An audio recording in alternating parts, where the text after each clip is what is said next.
ये कहानी राजा परीक्षित की है।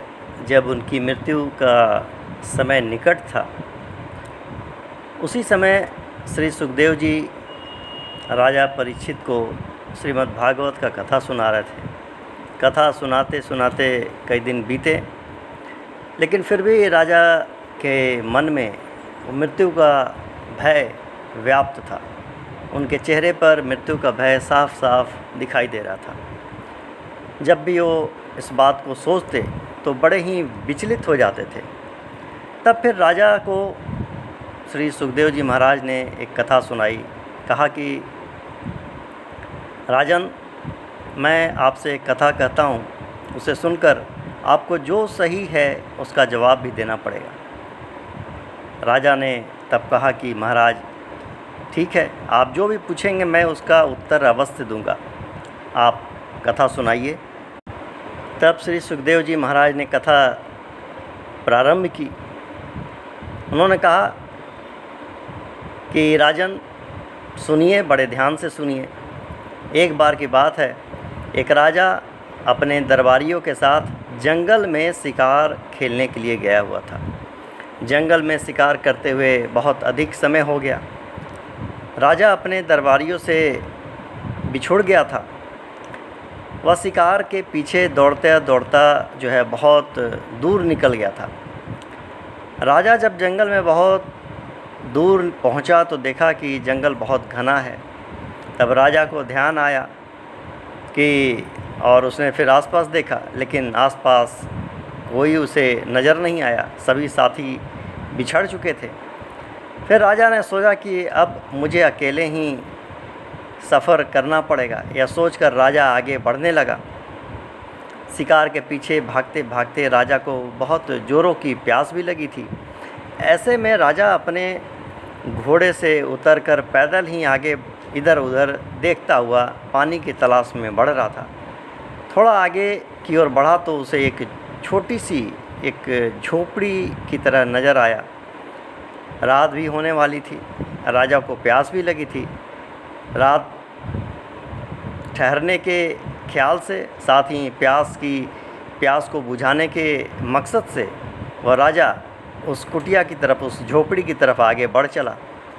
झोपड़ी के पास जाकर उन्होंने फिर आवाज़ लगाई तो अंदर से आवाज़ आया कि कौन है, अंदर आ जाओ।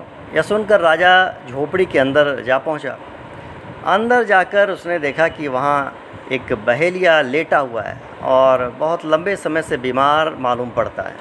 उसकी बीमारी की वजह से वह चल फिर भी नहीं पाता, बैठ भी नहीं पा रहा था। इस कारण वह अपना मल त्याग भी उसी स्थान पर कर देता था। उसी में वह खाना पीना भी खाता था। जानवरों का मांस, सारी गंदगी उस बहेलिया ने जो है उस झोपड़ी में जमा कर रखी थी। उस झोपड़ी से बहुत ही गंदी बदबू आ रही थी। लेकिन राजा ने सोचा रात तो गुजारनी ही है, अब हम क्या कर सकते हैं, क्योंकि राजा के पास कोई दूसरा उपाय भी न था। यह सोचकर राजा ने बहेलिया से पूछा कि क्या मैं आपकी झोपड़ी में एक रात बिता सकता हूँ।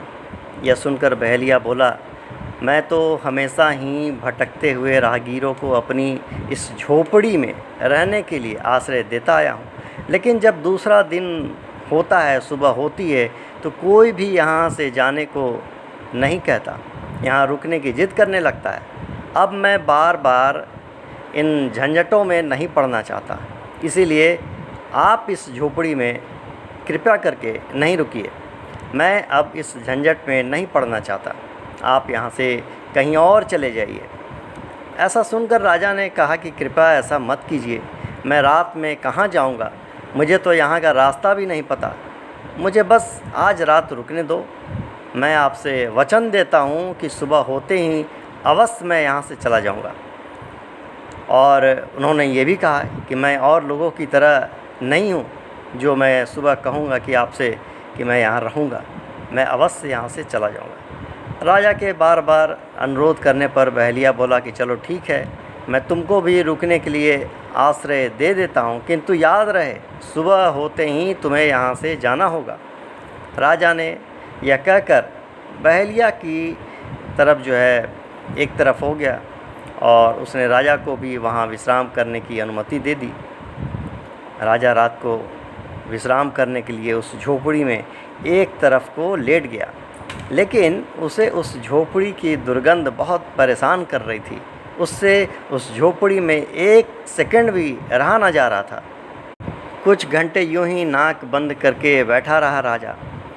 दुर्गंध अच्छी नहीं लग रही थी, किंतु जैसे जैसे समय बीतता गया वैसे वैसे राजा उसमें ढलता गया और उसके मन में अलग ही भाव आ गए। वह अपना वचन भूल गया, वह सत्य मार्ग पर चलना भी भूल गया। लोगों की भांति ही वो राजा भी उस झोपड़ी में रुकने की बात सोचने लगा। जब सवेरा हुआ और बहेलिया ने कहा कि चलो उठो, अब जो तुमने वचन दिया था उस वचन को पूरा करो और इस झोपड़ी को खाली करो। यह सुनकर और अन्य जो है सभी लोगों की तरह ही इस राजा ने भी यही कहा कि नहीं, मैं अब इस झोपड़ी से नहीं जाऊंगा, मेरा अब यही घर है, मैं कहीं नहीं जा रहा। और ऐसा होते होते कहते कहते जो है वह बहेलिया से झगड़ने लगा। बहेलिया बार बार उसे निकालने के लिए प्रयास करता रहा। राजा को अनुरोध भी किया कि आपने वादा किया था, आप इस झोपड़ी को छोड़ दीजिए, लेकिन राजा हठपूर्वक उसी झोपड़ी में रुकने की सोचते हुए जो है बोल पड़ा कि नहीं, मैं अब इस झोपड़ी को नहीं छोड़ूंगा।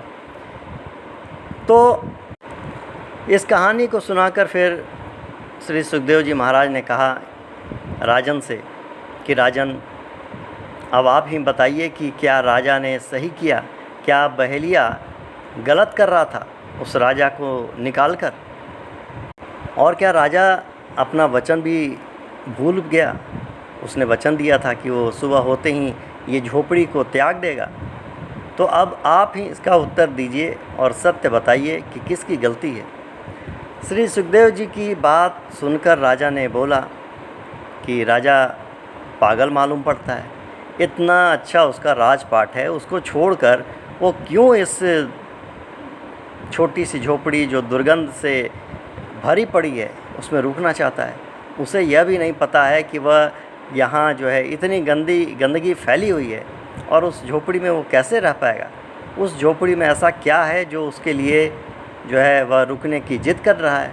ऐसा मूर्ख राजा कौन था जो उस जो है गंदे और दुर्गंध युक्त झोपड़ी में रुकने की जिद कर रहा था।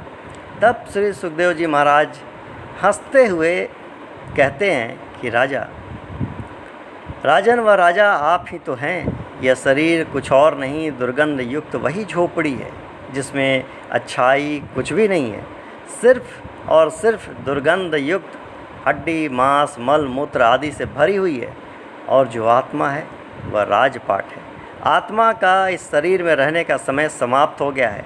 आप यूं ही इस शोक में पड़े हुए हैं। एक ना एक दिन इस शरीर को छोड़कर तो जाना ही है, क्योंकि शरीर झोपड़ी की तरह आपका नहीं है, आत्मा आपकी ही है।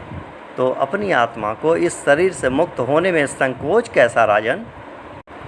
इसलिए आप मृत्यु के इस शोक को त्याग कर इस भागवत कथा के माध्यम से अपनी आत्मा को हमेशा दीर्घ काल के लिए उसे जो है राजपाट भोगने के लिए योग बनाइए। श्री सुखदेव जी की ये बात, ये कथा सुनकर राजा परीक्षित के मन में जो मृत्यु का भय था वो चला गया। अब वह मृत्यु का स्वागत करने के लिए तैयार बैठे थे। जय सिया राम।